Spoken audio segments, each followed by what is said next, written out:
अस्सलामुअलैकुम, welcome to another video. मैं आपका होस्ट मोहम्मद बिलाल और आप देख रहे हैं मेरा यूट्यूब चैनल MC मैथ 404। जैसा कि हमने पिछले लेक्चर में टाइप्स ऑफ मैट्रिसेस का फर्स्ट हाफ पढ़ लिया था, जो कि हमने 6 डेफिनेशन अच्छे तरीके से कर ली थी। आज के लेक्चर में हम टाइप्स ऑफ मैट्रिसेस का सेकंड हाफ यानी अगली 6 डेफिनेशंस करेंगे और अच्छे से करेंगे और मुझे उम्मीद है कि आपको ये समझ भी आएंगी। मैं आपका ज़्यादा वक्त नहीं लूँगा। वीडियो शुरू करने से पहले अगर आप इस चैनल पर नए हैं तो इस चैनल को सब्सक्राइब कर दें और बेल आइकन को लाजमी दबा दें ताकि हमारी हर नई आने वाली वीडियो आप तक सबसे पहले पहुंच सके। चलें शुरू करते हैं आज की वीडियो। टाइप्स ऑफ मैट्रिक्स में 7वां नंबर आता है negative matrix. Negative matrix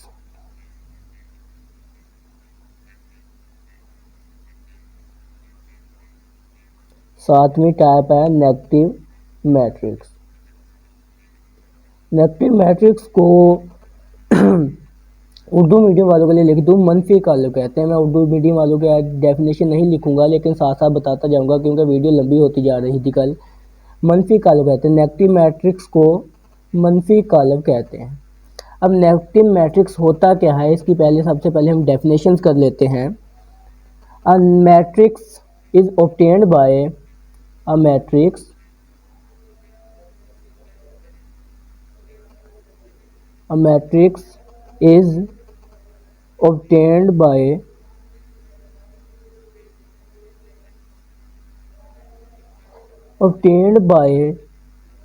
changing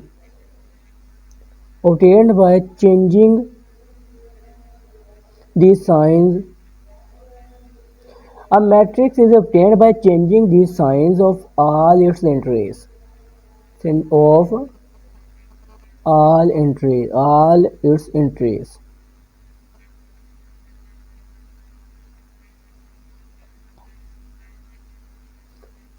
अब मैं आपको बता देता हूँ नेगेटिव मैट्रिक्स होता क्या है। अब मैट्रिक्स इज ऑब्टेन्ड बाय एक ऐसा मैट्रिक्स यानी ऐसा कॉलम हासिल होता है उसमें से तमाम एंट्रीज के साइन चेंज कर देने से हमें नेगेटिव मैट्रिक्स हासिल होता है। नेगेटिव मैट्रिक्स क्या होता है, जो भी उस मैट्रिक्स में एंट्रीज हैं उनके साइन हमने चेंज कर देने हैं, उसके बाद वो नेगेटिव मैट्रिक्स कहलाएगा। मैं आपको एक एग्जांपल के जरिए समझा देता हूँ, तब आपको अच्छी तरीके से समझ आ जाएगा।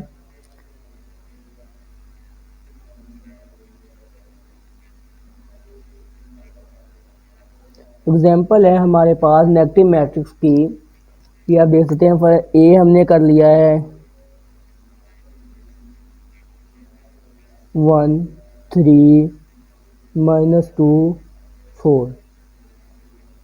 अब हमने इसका नेगेटिव मैट्रिक्स निकालना है। जिस तरह हम ट्रांसपोज मैट्रिक्स निकालने के लिए उसके ऊपर ए के ऊपर एक छोटा सा टी डालते थे, इसी तरह हम इसके पीछे हम नेगेटिव का साइन लगाएंगे, जिससे शो होता है ये नेगेटिव मैट्रिक्स है।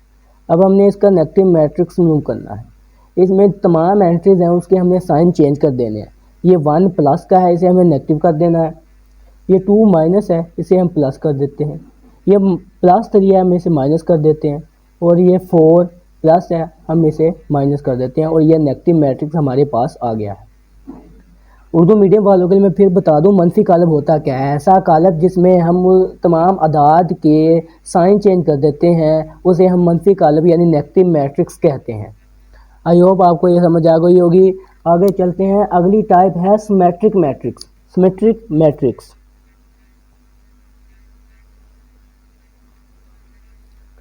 अगली टाइप है सिमेट्रिक मैट्रिक्स।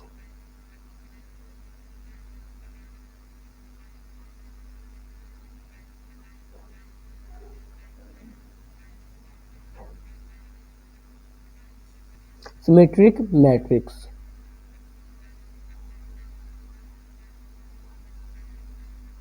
ये उर्दू मीडियम वाले भी इसे सिमेट्रिक मैट्रिक ही लिखेंगे।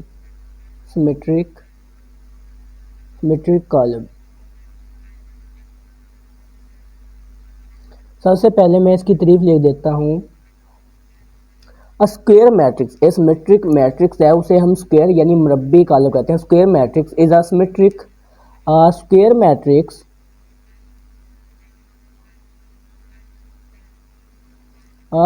Matrix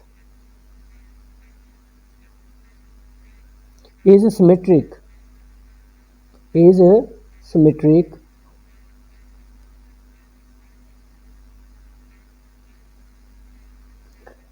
if it is equal to its transpose, if it is equal to its transpose, if it is equal to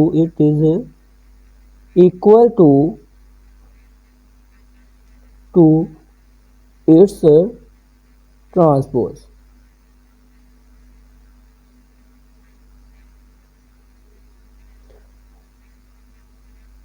If it is equal to its transpose, ये transpose है और ये ए का transpose लें तो वो ए के ही बराबर आना चाहिए, ये सिमेट्रिक मैट्रिक्स कहलाता है। अब मैं समझा देता हूँ सिमेट्रिक मैट्रिक्स होता क्या है। ऐसा मैट्रिक्स जिसमें हम उस मैट्रिक्स का ट्रांसपोज लें तो वो उसी मैट्रिक्स के बराबर आ जाए तो ऐसा मैट्रिक्स सिमेट्रिक मैट्रिक्स कहलाता है, यानी सिमेट्रिक कॉलम कहलाता है। ऐसा कॉलम जिसमें उस कॉलम का ट्रांसपोज लें तो वो उसी कॉलम के इक्वल आ जाए तो ऐसा कॉलम सिमेट्रिक कॉलम कहलाता है। अब मैं आपको इसकी एग्जाम्पल के जरिए समझा देता हूँ।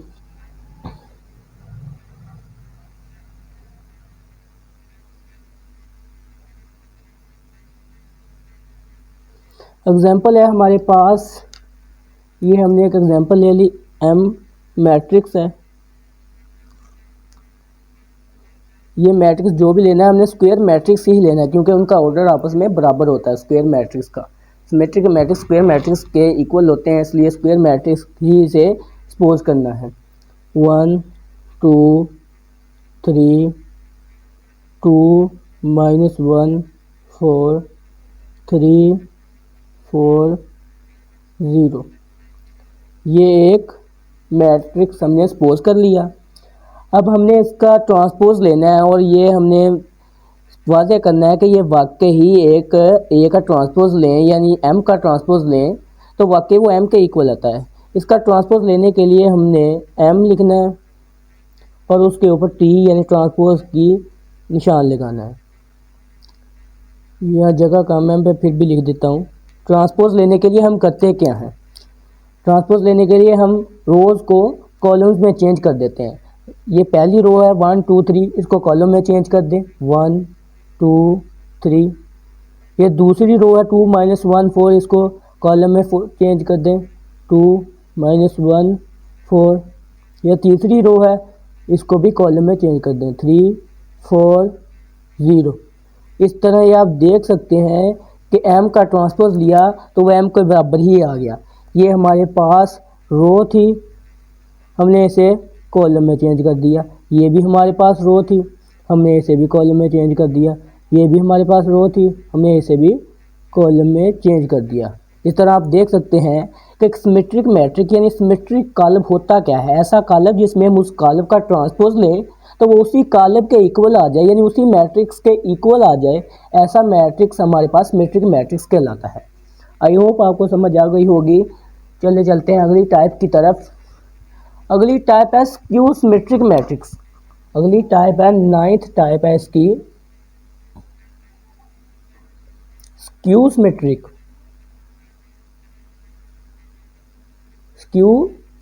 Matrix.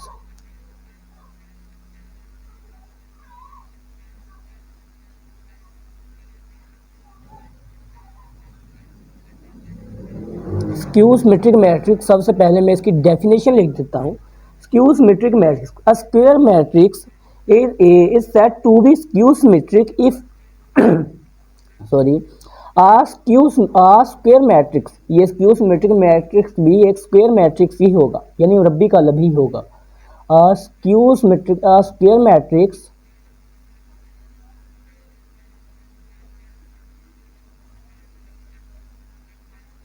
A square matrix is said to be skew symmetric. A square matrix is said to be skew symmetric.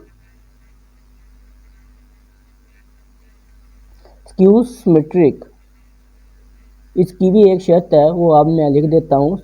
A square matrix is said to be skew symmetric if, शर्त क्या है, इफ अगर हम उस मैट्रिक्स का transpose लें यानी ए का ट्रांसपोज लें तो वो माइनस ए यानी नेगेटिव ए के बराबर आए, इसे हम स्क्यू सिमेट्रिक कहते हैं। स्क्यू सिमेट्रिक होता क्या है? ऐसा स्क्वायर मैट्रिक्स, ऐसा मुरब्बी कालब जिसका हम ट्रांसपोज लें और वो नेगेटिव, उस ट्रांसपोज की नेगेटिव ए के बराबर आए, उसको हम स्क्यू सिमेट्रिक कहते हैं। मैं आपको इसकी एग्जांपल समझा देता हूँ, फिर आपको अच्छी तरह समझ आ जाएगी। एग्जांपल है इसकी स्क्यू मैट्रिक्स की एग्जांपल। हमारे पास ये एक मैट्रिक्स है, एक ये स्क्वायर मैट्रिक्स ही होना चाहिए, स्क्वायर मैट्रिक्स ही, सिमेट्रिक भी स्क्वायर मैट्रिक्स है। सिमेट्रिक कॉलम में हमें क्या देखा था कि ए का ट्रांसपोज लें वो ए के ही इक्वल आता है, लेकिन स्क्यू मैट्रिक में हमें देखेंगे कि ए का ट्रांसपोज लें वो माइनस ए के बराबर है। इसकी एग्जांपल है 0 2 3 -2 0 1 -2 0 1 -3 -1 0। ये हमारे पास एक मैट्रिक्स है। पहली शर्त के मुताबिक तो सबसे पहले हमने इसका ट्रांसपोज निकालना है। हम इसका ट्रांसपोज निकाल लेते हैं। ट्रांसपोज निकालने के लिए आपको पता है कि रोज़ को कॉलम्स में चेंज कर देना है। ये हमने इसका ट्रांसपोज निकालने के लिए इसके ऊपर छोटा सा टी लिखा है जो कि ट्रांसपोज को सपोज करता है। ये एक रो थी हमारे पास, हमने इसे कॉलम में चेंज कर दिया। 0 2 3, ये भी हमारे पास रो है। -2 0 1, ये भी रो है। -3 -1 0। मैंने इसे ट्रांसपोज दे दिया, मैं हाईलाइट भी कर देता हूँ। ये हमारे पास रो थी, ये मैंने कॉलम में चेंज कर दी। ये हमारे पास दूसरी रो थी, ये हमने कॉलम में चेंज कर दी। ये हमारे पास तीसरी रो थी, मैंने कॉलम में चेंज कर दी। अब इसका ट्रांसपोज आ गया है। अब दूसरी शर्त क्या है कि ये ए का ट्रांसपोज लें तो वो नेगेटिव ए के बराबर है। अब हम इसका नेगेटिव ए भी निकाल लेते हैं। नेगेटिव ए निकालने के लिए ए के साथ नेगेटिव का साइन शो करना है। नेगेटिव ए निकालने के लिए नेगेटिव ए के साथ नेगेटिव का साइन शो करने के बाद हमने इसका नेगेटिव ए निकालना है। नेगेटिव ए कैसे निकालना है? नेगेटिव मैट्रिक्स हम पीछे पढ़ चुके हैं कि उसमें से जो भी एंट्रीज हैं उनके साइन चेंज कर देने हैं। 0 0 का 0 ही रहेगा। ये 2 है, -2 कर देंगे। ये 3 है, -3 कर देंगे। ये -2 है, इसको +2 कर देंगे। ये 0 0 ही रहेगा। +1 है, -1 कर देंगे। -3 है, 3 कर देंगे। -1 है, 1 कर देंगे और 0 का 0 ही रहेगा। इस तरह आप देख सकते हैं कि ए का हमने ट्रांसपोज लिया, वो भी उसके इक्वल है। फिर हमने नेगेटिव ए निकाला, वो भी इसके इक्वल है। इस तरह हम कह सकते हैं ए का transpose is equal to -a। I hope आपको समझ आ गई होगी। स्क्यू मैट्रिक्स मैंने बहुत अच्छी तरीके से समझा दिया है। आगे चलते हैं कि 10th टाइप की तरफ, वो है डायगोनल मैट्रिक्स। डायगोनल यानी वक्री column. Diagonal matrix 10th type है, इसकी 10वीं किस्म है diagonal. Diagonal matrix, diagonal diagonal matrix भी बहुत सिंपल है। मैं आपको पहले डेफिनेशन लिख देता हूँ, बाद में समझा देता हूँ। उर्दू मीडियम वालों को बता दूँ, वो भी साथ साथ डेफिनेशन नोट करते जाएं। यानी वक्री कॉलम।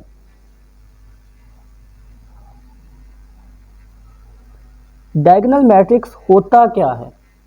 स्क्वायर मैट्रिक्स, ये भी एक स्क्वायर मैट्रिक्स होता है। इस का डायगोनल मैट्रिक्स। डायगोनल मैट्रिक्स क्या होता है? डायगोनल मैट्रिक्स में सबसे पहले इसकी डेफिनेशन लिख देता हूँ। Square matrix, square matrix, square matrix is called diagonal matrix is called diagonal matrix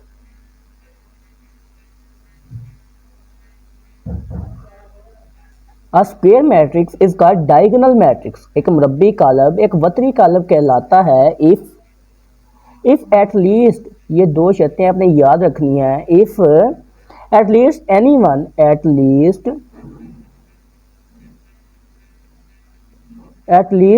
anyone of the entries of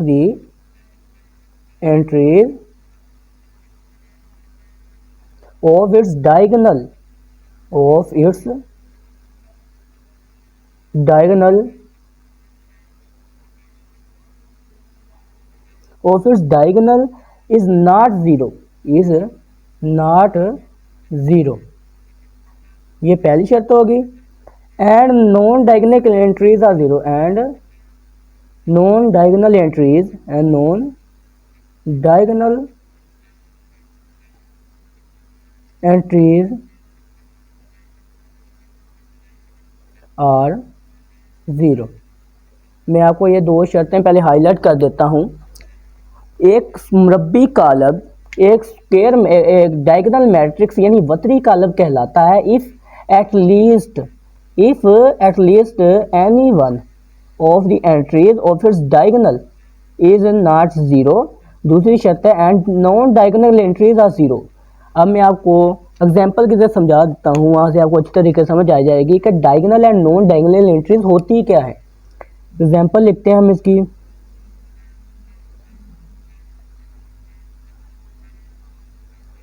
example लिखने के लिए ये हमारे पास सपोज कर लिया ए मैट्रिक्स है, होना ये भी स्क्वायर मैट्रिक्स ही चाहिए, यानी इनका आपस में ऑर्डर बराबर होना चाहिए।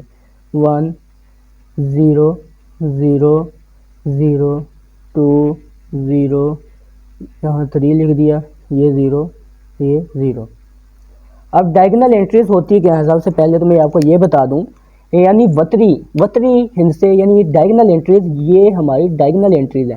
पहले एंड से लेकर एंड वाले एंड तक ये हमारी डायगोनल एंट्रीज हैं, इसे हम वतरी हिंसे कहते हैं। ये बाकी इसके अलावा जितनी भी एंट्रीज हैं ये हम आप देख सकते हैं, ये तमाम की तमाम नॉन डायगोनल एंट्रीज हैं। अब उसने कहा है कि डायगोनल एंट्रीज में से कम से कम एक नॉन ज़ीरो होनी चाहिए, यानी एक सिफर नहीं होनी चाहिए। तो हम देख लें एक भी सिफर नहीं है। अगर एक सिफर हो भी, यहाँ ज़ीरो हो, यहाँ भी ज़ीरो हो, यहाँ अकेला 3 हो, तो फिर भी ये वतरी यानी डायगोनल मैट्रिक्स ही कहलाएगा। और बाकी दूसरी शर्त क्या है कि नॉन डायगोनल एंट्रीज ज़ीरो होनी चाहिए। नॉन डायगोनल एंट्रीज तमाम की तमाम ज़ीरो है। डायगोनल एंट्रीज ये मैंने हाईलाइट कर दी, बाकी तमाम नॉन डायगोनल एंट्रीज हैं। डायगोनल यानी वतरी कॉलम, मैं फिर समझा दूँ, डायगोनल यानी वतरी कालब। उर्दू मीडियम वालों के लिए मैं बता दूं, ऐसा मुरब्बी कालब जिसके वतर के अरकान में से कम एक रुकन सिफर ना हो और वतरी अरकान के अलावा तमाम अरकान सिफर हो, वतरी कालब कहलाता है। ये मैं आई होप आपको समझ आ गई होगी। आगे चलते हैं। आगे है स्केलर मैट्रिक्स। 11 टाइप है स्केलर मैट्रिक्स। स्केलर मैट्रिक्स यानी स्केलर कालब। स्केलर मैट्रिक्स होता क्या? सबसे पहले मैं आपको इसकी डेफिनेशन लिख देता हूं। स्केलर मैट्रिक्स होता क्या है? अ डायगोनल मैट्रिक्स इसका स्केलर मैट्रिक्स। स्केलर मैट्रिक्स भी एक डायगोनल यानी वतरी कालब है। अ diagonal matrix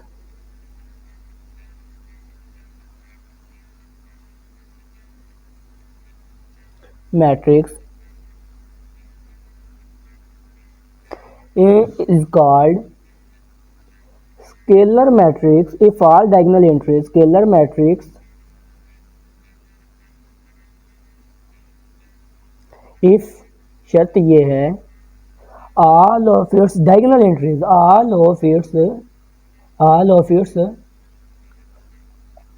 diagonal entries are same and non-zero are diagonal entries are same and non-zero। मैं आपको समझा देता हूँ ये होता क्या। स्केलर मैट्रिक्स ऐसा डायगोनल यानी वतरी कालब है जिसमें पहली शर्त क्या है, इफ ऑल अगर इसके डायगोनल एंट्रीज सेम हो, यानी डायगोनल एंट्रीज सेम हो और नॉन जीरो ना हो, यानी सिफर ना हो, उसे हम स्केलर मैट्रिक्स कहते हैं। ऐसा वतरी कालब जिसमें वतर के तमाम अरकान सिफर ना हो और वो सेम होने चाहिए, उसे हम स्केलर मैट्रिक्स कहते हैं। मैं आपको एग्जांपल के जरिए समझा देता हूँ।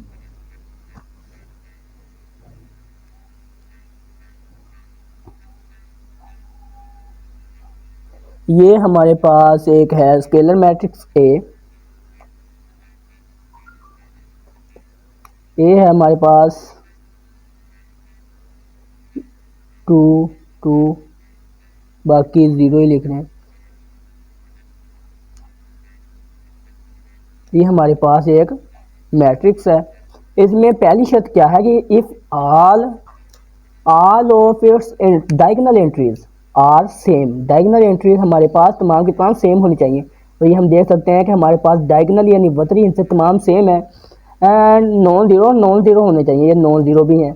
बाकी नॉन डायगोनल एंट्रीज जो मर्जी हो, स्केलर मैट्रिक्स वही कहलाता है जिसमें डायगोनल एंट्रीज सेम हो और नॉन ज़ीरो हो, वो हमारे पास एक स्केलर कालब कहलाता है। ऐसा कालब जिसमें वतर के तमाम अरकान सिफर ना हो और एक जैसे हो, स्केलर मैट्रिक्स यानी स्केलर कालब कहलाता है। आई होप आपको ये भी समझ आ गई होगी। चलते हैं इसकी आखिरी यानी एंड वाली टाइप की तरफ। वो हमारे पास है identity matrix. Identity matrix 12 type है इसकी। Identity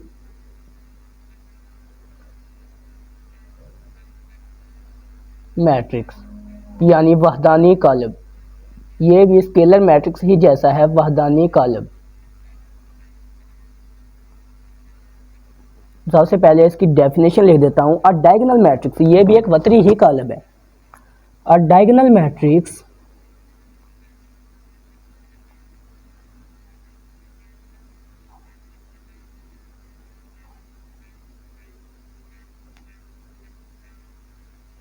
a diagonal matrix is called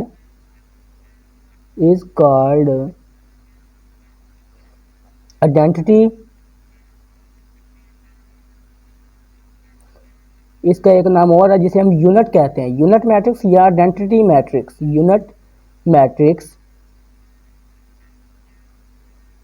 if our diagonal entries, इसमें भी एक शर्त है, इफ अगर our diagonal entries are one, our diagonal entries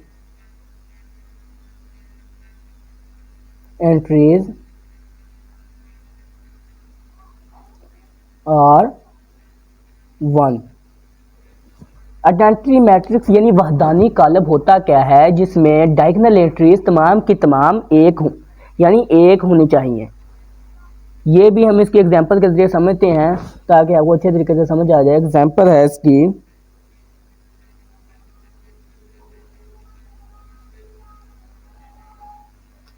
ये हमने एक मैट्रिक्स पोज कर लिया ए मैट्रिक्स पोज कर लिया एक एक एक, zero zero zero zero zero और ज़ीरो। अब हम देख सकते हैं कि इसकी डायगोनल एंट्रीज हैं कौन सी। ये हमारे पास इसकी डायगोनल एंट्रीज है। हमारी पहली शर्त क्या है कि all its diagonal entries are one. इसकी तमाम की तमाम जो एंट्रीज हैं वो वन ही हैं, बाकी तमाम ज़ीरो हो या चाहे कुछ भी हो। ये आइडेंटिटी यानी वाहद कालब कहलाता है। उर्दू मीडियम वालों के लिए मैं समझा देता हूँ। ऐसा वतरी कालब जो स्केलर भी हो, स्केलर यानी उसके वतर के तमाम अरकान सेम हो और हर वतरी रुकन वन हो, वहदानी या ज़रबी ज़ाती कालब जिसको हम एक से भी ज़ाहिर कर सकते हैं। ये उर्दू मीडियम वालों के लिए बता दूँ। आइडेंटिटी मैट्रिक्स होता क्या है, ऐसा मैट्रिक्स जिसमें डायगोनल यानी वतरी हिस्से एक के बराबर हो, एक होने चाहिए, वो आइडेंटिटी मैट्रिक्स यानी वहदानी कालब कहलाता है। आई होप आपको ये वीडियो पसंद आई होगी। हम अगली वीडियो में इंशाल्लाह 1.2 कंप्लीट करेंगे। अगर आपको ये वीडियो पसंद आई तो उसको लाइक एंड शेयर कर दें, क्योंकि शेयर करने से आपके दोस्तों का भी फ़ायदा होगा। चलें मिलते हैं अगली वीडियो में। अल्लाह हाफिज़।